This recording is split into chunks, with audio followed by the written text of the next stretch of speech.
আল্লাহ তাআলা বলেন মুমিন বান্দারা সত্য উপলব্ধি করার কারণে আমি মালিকের কাছে চাইতে থাকে। ইয়াকুলুনা রব্বানা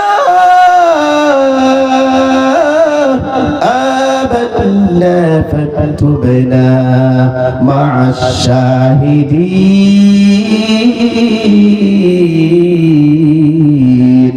আল্লাহু আকবার।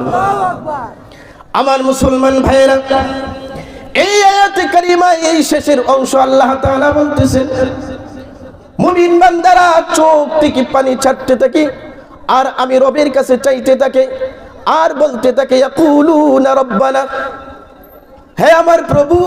রব্বানা মানে রব, রব্বানা মানে মালিক, রব্বানা মানে আল্লাহ, রব্বানা মানে চাওয়ার জায়গা, রব্বানা মানে আল্লাহর সাথে বন্ধুত্ব করার জায়গা। তারা বলতে থাকে ইয়াকুলুনা রব্বানা, হে আল্লাহ আমাদেরকে তুমি মাফ করে দাও। ঈমান আনতে বলেছো, ঈমান আনলাম। তোমার রাসূলের উপরে ঈমান আনতে বলেছো, ঈমান আনলাম। তোমার কিতাবের উপরে ঈমান আনতে বলেছো, তাই ঈমান আনলাম।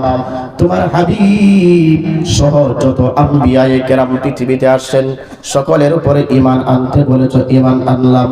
মালিক আল্লাহ